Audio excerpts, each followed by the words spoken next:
오늘 함께 나눌 하나님 말씀은 요한복음 21장 3절에서 7절 말씀입니다.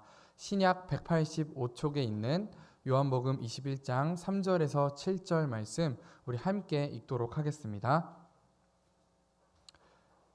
함께 봉독하도록 하겠습니다.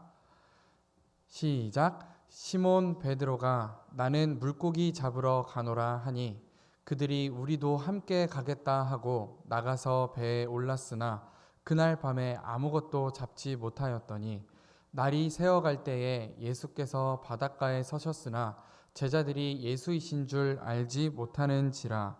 예수께서 이르시되 얘들아 너희에게 고기가 있느냐 대답하되 없나이다. 이르시되 그물을 배 오른편에 던지라 그리하면 잡으리라 하시니 이에 던졌더니 물고기가 많아 그물을 들 수 없더라. 예수께서 사랑하시는 그 제자가 베드로에게 이르되 주님이시라 하니 시몬 베드로가 벗고 있다가 주님이라 하는 말을 듣고 겉옷을 두른 후에 바다로 뛰어내리더라. 아멘. 잘 지내셨습니까? 네. 오늘도 예배 자리에 이렇게 나오셔서 함께 말씀을 나눌 수 있어서 너무너무 감사합니다. 오늘 말씀은 우리가 잘 알고 있는 베드로에 대한 말씀입니다. 그런데 오늘은 조금은 특별한 이야기를 해보려고 합니다. 제가 어린 시절에 중학교 때 저는 상당히 모범생이었습니다. 방송실 부장으로서, 방송팀 부장으로서 엄청나게 열심히 학교에서 봉사를 했는데요. 중학교 1학년, 2학년, 3학년이 지나고 졸업식 날 선생님들이 이제 잘한 친구들한테 일으켜 세워서 상을 줬습니다. 그런데 저는 제가 당연히 상을 받을 줄 알았어요. 근데 시간이 흐르고 졸업식이 끝나가는데 제 이름을 끝까지 호명하지 않는 거예요. 제가 너무나 억울해가지고 그때 갑자기 눈물이 왈칵 났습니다. 내가 3년 동안 이 대경중학교 방송부에서 이렇게 열심히 헌신하고 선생님들 수련회까지 따라가서 내가 이렇게 촬영도 해줬는데 나한테 상을 안 준다고 제가 너무 화가 난 나머지 엄마를 붙잡고 울면서 그 이야기를 했고 저희 어머니는 교무실에 가서 따지셨습니다. 그래서 저희 선생님이 너무너무 당황하셔서 고마운 건 사실인데 이마저마해서 상을 못 주게 됐다. 사실 상을 줄 이유가 꼭 줘야 되는 이유는 없죠. 그냥 그 봉사만으로도 충분히 아름다운 것인데 저는 참 억울했던 것 같습니다. 우리가 살다 보면 당연히 내가 이만큼 열심히 했으면 당연히 받아야 하는데 그렇게 되지 않을 때 우리는 참 속상하곤 합니다. 오늘 말씀 속에는요. 정말 열심히 했는데 정말 그 대가를 알아주지 못한 그런 사람이 등장합니다. 누굴까요? 네, 베드로입니다. 우리 3절 말씀을 한번 같이 읽어보도록 하겠습니다. 3절 말씀입니다. 함께 읽겠습니다. 시작. 시몬 베드로가 나는 물고기 잡으러 가노라 하니 그들이 우리도 함께 가겠다 하고 나가서 배에 올랐으나 그날 밤에 아무것도 잡지 못하였더니. 네, 여러분 오늘 베드로의 상태가 혹시 어때 보이세요? 베드로가 막 신나서 와 물고기 잡으러 가자 하는 겁니까? 아니면 나는 물고기나 잡으러 가야겠다 하는 걸까요? 전자일까요? 후자일까요? 어때 보이세요? 네, 후자입니다. 그렇습니다. 제가 이 뉘앙스를 살려서 한번 다시 읽어볼게요. 나는 물고기 잡으러 가노라 이런 뉘앙스입니다. 그래 나는 물고기나 잡으러 간다 이 이야기입니다. 그런데 여러분 생각해보면 이상합니다. 왜냐하면 지금 이때의 베드로는 예수님을 2번이나 만난 상태예요. 이미 십자가에 달려 돌아가셨다가 부활하신 예수님을 2번이나 마주친 베드로입니다. 여러분 만약에 예수님께서 오늘 이곳에 우리 보강중앙교회 부활하셔서 딱 나타나셨다면 우리도 이런 상태일까요? 아닐 겁니다. 우리는 와 드디어 우리가 그렇게 믿던 예수님이 우리 눈앞에 나타나셨구나. 예수님 다시 오셨구나. 막 신나서 막 움직일 거예요. 그런데 베드로의 상태는 이상합니다. 2번이나 예수님을 봤으면서도 그래 나는 물고기나 잡으러 간다. 왜 그럴까요? 부활하신 예수님을 만난 수석 제자의 모습이라기에는 상당히 부자연스러운 모습입니다. 베드로가 왜 그럴까요? 자신이 예수님을 부인했던 그 아픈 과거가 기억이 났기 때문일 겁니다. 자신의 슬픈 과거의 기억에 매여서 부활하신 예수님에 대한 기쁨을 누리지 못하고 예수님이 부활한 것보다도 내가 예수님을 부인했던 그 아픔, 내가 힘들었던 그 과거를 생각하면서 십자가의 은혜를 바라보지 못한 것일 겁니다. 그러므로 사랑하는 여러분, 우리는 예수님의 십자가를 바라보고 우리의 아픔보다는 기쁨을 누려야 합니다. 이렇게 제가 오늘 말씀을 전한다면 사실 저는 너무나 억울한 말씀이 될 것 같아요.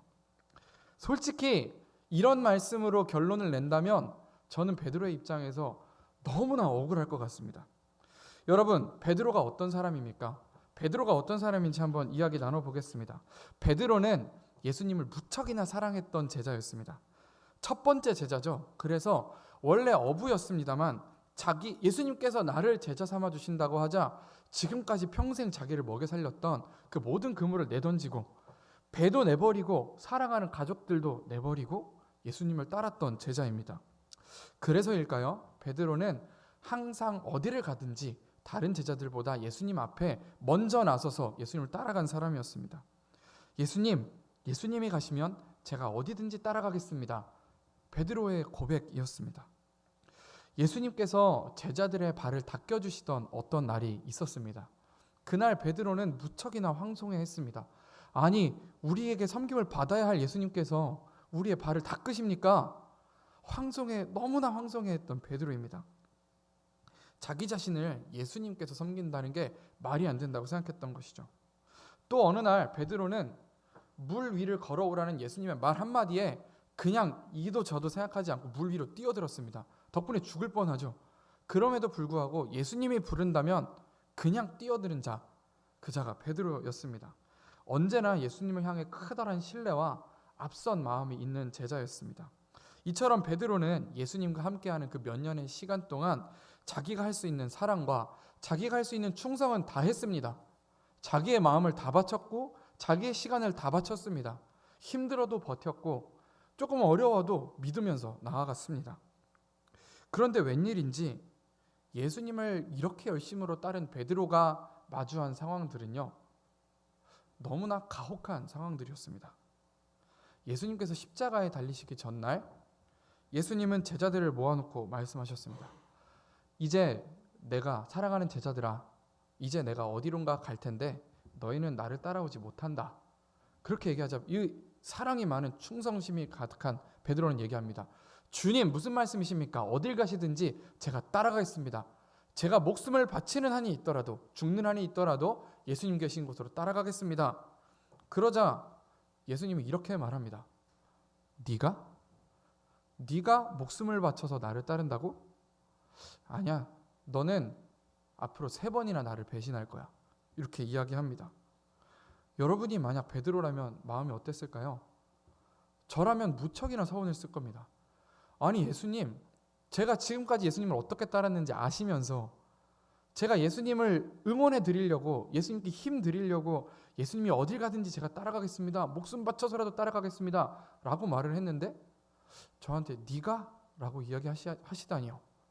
거기다 제가 3번이나 배신할 거라고 이야기하시다니요. 저는 너무나 억울하고 너무나 서운했을 겁니다. 예수님의 이 이야기는요, 베드로에게는 정말 충격이었을 겁니다. 아니, 내가 이만큼 예수님께 충성하고 이만큼 예수님을 사랑했는데 예수님 무슨 소리 하시는 거예요? 어쩌면 마음 한구석에 오기가 생겼을지도 모릅니다. 난 진짜 예수님과 함께 해야지, 진짜 끝까지 예수님을 따라야지 라는 결심을 했을지도 모르겠습니다. 그리고 정말 서운한 일이 벌어집니다. 예수님께서 이제 병사들에게 잡혀가시던 그날 밤 예수님을 공격하는 이 병사들에게 베드로는 대듭니다. 자기도 죽을지도 모르지만 그럼에도 불구하고 병사들에게 대들어서 예수님을 구해내려 합니다. 그러자 예수님이 베드로에게 이렇게 얘기하시죠. 야, 이 사탄아, 내 뒤로 물러가라. 이렇게 얘기합니다. 로마 병사를 대항해서 예수님을 구하려고 한 사람한테 예수님은 야, 이 사탄아, 내 뒤로 물러가라. 이렇게 이야기하십니다. 그렇게 소리까지 예수님이 질러버리십니다. 그렇게 결국 예수님은 잡혀가시고요. 예수님을 뒤쫓던 베드로에게 누군가 물어봅니다. 너도 저기 예수의 한 무리가 아니냐? 그렇게 이야기하자 베드로는 그 질문에 아니요, 저는 저 사람을 모릅니다. 저 예수라는 사람을 나는 모릅니다. 3번이나 완강히 부인해 버립니다. 베드로가 3번째 예수님을 부인할 그때에 닭 울음소리가 들렸습니다. 그리고 베드로는 예수님이 하셨던 말씀이 퍼뜩 떠오릅니다. 내가 진실로 진실로 너에게 이르노니 닭 울기 전에 내가 3번 나를 부인하리라. 베드로는 이에 통곡하고 울면서 돌아갑니다. 그리고 얼마 지나지 않아 예수님은 십자가에 못 박혀 죽으시고 말았습니다. 네, 여러분, 열심으로 예수님을 따랐던 이 베드로가 겪는 이 상황들이 너무나 가혹하지 않은가요? 베드로의 통곡과 눈물은 어떤 의미일까요? 일평생 사랑하고 일평생 뒤쫓았던 그 예수님께서 잡혀가시는 데에 대한 슬픔, 그리고 결국엔 내가 진짜 예수님을 배신했다는 그 죄책감, 자괴감 뒤섞여서 통곡하고 눈물을 흘렸을 것입니다. 오늘날까지도 우리는 베드로 하면 그 예수님 3번 배신한 사람이잖아, 이렇게 우리는 알고 있잖아요. 여러분, 이 모든 일이 베드로에게는 너무 가혹한 일 아닙니까? 만약 이게 우리에게 일어난 일이라면요, 우리는 어땠을까요? 우리는 오늘 시간이 흘러서 성경을 보니까 베드로 왜 예수님을 배신했어? 이 마음 약한 사람, 우린 이렇게 생각할지 모르지만 우리는 맘 편히 베드로의 배신을 비판하지만 사실 저는 베드로의 편을 들어주고 싶습니다. 그리고 예수님께 따지고 싶습니다. 예수님, 한평생 벌어먹고 살던 그 어업을 내려놓고, 고기잡이를 내려놓고, 우리 가족도 버리고 내 시간과 내 돈 다 써가면서 예수님을 최선을 다해 사랑하고 섬겼는데, 그런데 베드로한테 이렇게 하시면 어떡합니까? 이렇게 베드로에게 사탄아 물러가라 하시고 베드로에게 이렇게 배신할 수밖에 없는 이 자리에 가게 하시다니요. 예수님이라면 사람이 고문받고 있는데 그 앞에서 내가 저 무리 중에 하나입니다 외치실 수 있겠습니까? 저도 베드로의 편에 서서 예수님에게 따졌을 것 같습니다. 수석 제자로서 열심히 예수님을 따른 결과가 겨우 이 정도라면 예수님을 굳이 따라야 했을까요? 사랑하는 예수님을 지키기 위해서 자신의 목숨을 다 내걸고 로마 병사에게 대든 결과가 이거라면 오히려 따를 수 없지 않을까요? 예수님이라면 마땅히 칭찬해 주셔야 하지 않았을까요? 그게 옳지 않습니까? 고맙다. 너가 그래도 나를 사랑하는구나. 그래도 나를 위해서 목숨을 걸고 병사들에게 대드는구나. 고맙다. 고맙다. 이렇게 칭찬해 주시는 게 옳지 않습니까? 그리고 예수님 잡혀가는데 뒤에서 손 놓고 있는 게 맞습니까? 아니면 대들기라도 하는 게 맞습니까? 오히려 대들고 나서는 것이 옳은 행동 아니겠습니까? 그렇게 한평생 예수님을 따라다니는 베드로에게 너가 죽기까지 날 따른다고? 네가? 라고 얘기하기보다 그래, 너가 나를 따라서 목숨까지 바칠 각오가 돼 있구나. 고맙다. 죽기까지 나를 따라준다니 고맙다. 흔들리지 말고 내 편이 되어주렴. 난 너를 믿는다. 이렇게 따뜻하게 얘기해 주시는 게 옳은 행동 아닙니까? 그런데 베드로에게 보여지는 예수님은 너무나 가혹합니다. 예수님을 평생 따른 베드로의 운명이 너무나 가혹합니다. 여러분, 만약에 우리가 믿는 예수님이 이런 예수님이라면 여러분들 믿으시겠어요? 우리가 평생 이렇게 우리의 시간을 내서 예배드리고 우리의 헌신을 다해서 우리의 물질까지 드리며 예수님을 믿는데 우리에게 따라오는 그 결과가 아름답고 행복한 것이 아니라 가혹하고 어려운 것이라면 그럼에도 불구하고 우리가 예수님을 믿어야 할 이유가 있겠습니까?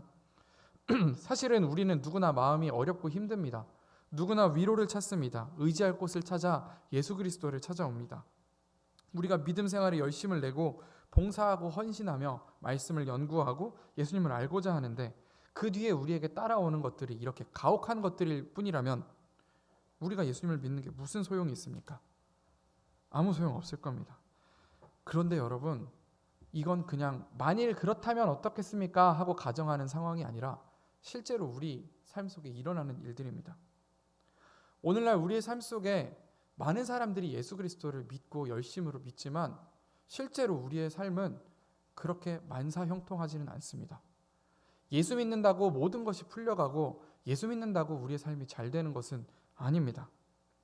예수님을 열심히 믿으면 좋은 삶이 펼쳐질 줄 알았는데, 적어도 내가 행복할 줄 알았는데 그렇지 않고 오히려 나에게 있는 문제는 점점 더 커지기만 하고, 오히려 예수 믿는다고 경건하게 살려고 노력하지 않는 그 사람들은 나보다 더 승승장구하고 더 잘 사는 것 같고, 그런 모습을 볼 때 여러분은 왜 예수님을 믿고 계십니까? 예수님을 믿음으로 인해 우리가 더 불리해지고, 예수님을 믿음으로 인해 우리가 더 힘들어지는데 우리가 예수님을 믿어야 할까요? 그럼에도 불구하고 특별히 믿어야 하는 이유가 있겠습니까? 오늘 본문인 요한복음 21장은요, 사실 요한복음에 속하지 않는 내용입니다. 사실은 부록에 해당합니다. 요한계시록이 아니라 요한복음 20장까지 다 써놓고 마무리까지 다 했습니다. 그런데 나중에 이건 추가해야겠다라고 해서 다시금 써서 추가한 게 21장의 내용입니다. 그러다 보니 요한이 이렇게까지 해서 쓰다 보니 정말 중요한 것, 정말 반드시 전해야만 하는 이야기가 아주 중요한 것이 담겨 있는 부분이 21장의 내용입니다.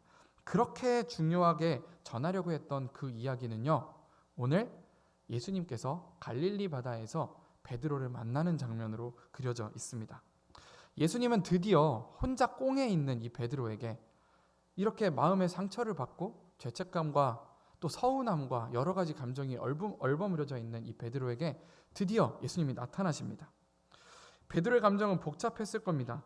그런데 그렇게 복잡한 마음으로 고기잡이를 하는 베드로, 그렇지만 밤새 한 마리도 잡지 못합니다. 그런 그에게 예수님이 다가오셔서 말씀하십니다. 우리 5절에서 6절의 말씀을 한번 같이 읽어보도록 하겠습니다. 예수님께서 베드로에게 오셔서 이렇게 말씀하십니다. 함께 읽겠습니다. 시작. 예수께서 이르시되 얘들아 너희에게 고기가 있느냐? 대답하되 없나이다. 이르시되 그물을 배 오른편에 던지라. 그리하면 잡으리라 하시니 이에 던졌더니 물고기가 많아 그물을 들 수 없더라. 아멘. 네, 예수님께서 베드로에게 묻습니다. 고기가 있냐? 베드로 입장에선 어이없는 질문입니다. 예수님은 직업은 목수였고 자기는 평생 동안 고기잡이를 해온 사람입니다. 한평생을 어부로 살았으니 어업에 있어서는 그가 더 잘 알지요. 그리고 이 갈릴리 바다는 이 사람에게는 주 무대이겠죠. 아무리 오래 일을 쉬었다고 할지라도 그가 잘 알고 있는 바다였습니다. 물고기를 잡아도 베드로가 훨씬 더 잘 잡을 수 있습니다. 그는 평생 고기잡이로 먹고 살았기 때문입니다. 그런데도 베드로는 자기한테 너무너무나 중요했던 그 어업을 내려놓고 예수님을 쫓았습니다. 그리고 본문 속 오늘 그 어부 베드로는 한 마리도 잡지 못합니다. 이제 그는 예수님도 잃고 자신의 생계를 책임질 최후의 마지막 보루, 어업까지도 자기의 뜻대로 되지 않습니다. 이미 많은 것을 포기하고 예수님을 따른 베드로인데 이제 물고기까지 잡히지 않습니다. 그마저도 뜻대로 되지 않습니다. 그렇게 안 그래도 착잡한 심정에 이제 정말 갈 곳 없는 베드로에게 예수님이 이제 나타나셔서 말씀하십니다. 배 오른편에 그물을 던져라. 그리고 그 말에 순종했을 때 물고기가 아주 많이 잡혀서 그물을 들 수조차 없을 만큼 잡혔다고 오늘 말씀은 기록하고 있습니다. 베드로의 힘으로는 한 마리도 잡을 수 없었습니다. 참 이상하죠? 원래 이 일의 전문가인데 베드로의 힘으로는 이제 한 마리도 잡을 수 없는 사람이 되어버리고 말았습니다. 베드로는 한평생 어부라는 정체성을 가지고 살아온 전문가입니다. 그런데 이제 어부로서의 그의 정체성이 무너져 버렸습니다. 그의 힘으로는 한 마리도 잡을 수 없는데 예수님의 말씀에 순종했을 때 그때 그물 가득하게 물고기가 잡히는 일이 일어납니다. 사실 이 일은요, 예전에 베드로가 처음 예수님을 만날 때 일어났던 일과 아주 동일합니다. 그때도 밤새워 물고기를 잡았지만 베드로는 물고기를 잡을 수 없었습니다. 그때도 예수님이 나타나서 오른편에 그물을 던지라 했더니 그물 가득 물고기가 잡혔습니다. 그런데 그때와 지금 베드로에게 달라진 것이 하나 있었습니다. 그건 바로 그물입니다. 오늘 우리가 보고 있는 말씀 11절에 이어서 보면 이렇게 되어 있습니다. 시몬 베드로가 올라가서 그물을 육지에 끌어올리니 가득히 찬 큰 물고기가 153마리라. 이같이 많으나 그물이 찢어지지 아니하는지라. 베드로가 처음 예수님을 만날 때는요, 예수님의 말씀으로 그 많은 물고기를 잡았지만 베드로의 그물은 찢어버리고 말았습니다. 예수님께서 주신 그것들을 감당할 수 없었습니다. 그런데 본문 속 오늘 베드로의 그물은 찢어지지 않았습니다. 이제 예수님께서 잡게 하신 그 물고기는 강한 그물로 끌어올릴 수 있었습니다. 이제는 그 많은 물고기를 건져 올릴 만큼 강해진 그물이었습니다. 그렇게 그물에 가득 찬 물고기를 볼 때 베드로와 제자들은 이제야 깨닫습니다. 아, 그동안 왜 내가 이렇게 가혹하게 되었는가? 왜 그동안 이렇게 가혹하다고만 생각했던 그 일이 나에게 일어난 그 이유가 무엇인가? 드디어 깨닫습니다. 그리고 배에 타고 있던 요한이 외칩니다. 주님이시다. 주님이시다. 그렇게 외칠 때 베드로는 아, 주님이시구나.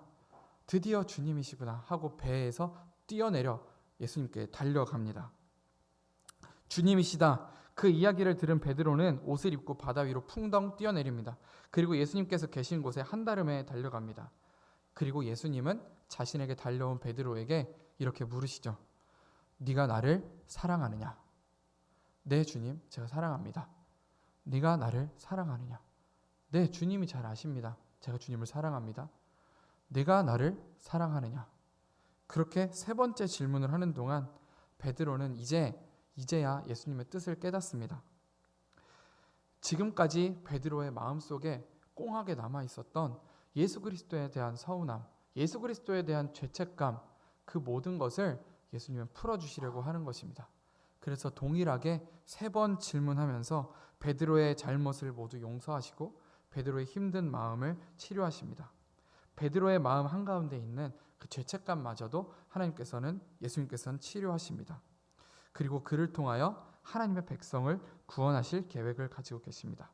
처음 예수님께서 베드로를 제자로 부르셨을 때처럼 이제는 그냥 어업을 하는 어부가 아니라 사람을 낚는 어부가 되게끔 그의 정체성을 바꿔주십니다.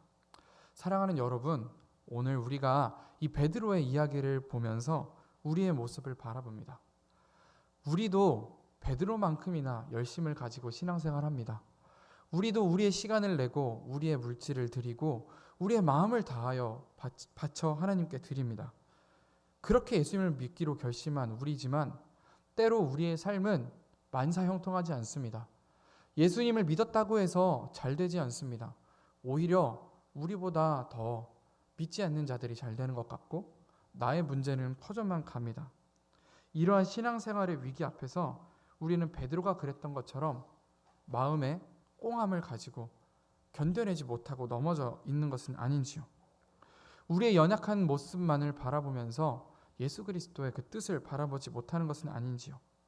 그리고 그러한 연약함 때문에 하나님 앞에 나아가는 것이 자꾸만 망설여지고 자꾸만 예수 그리스도 앞에 나가는 것이 꺼려진다면 오늘 이 베드로에게 나타나셨던 예수님의 계획을, 부활의 예수님을 기억하시기를 원합니다.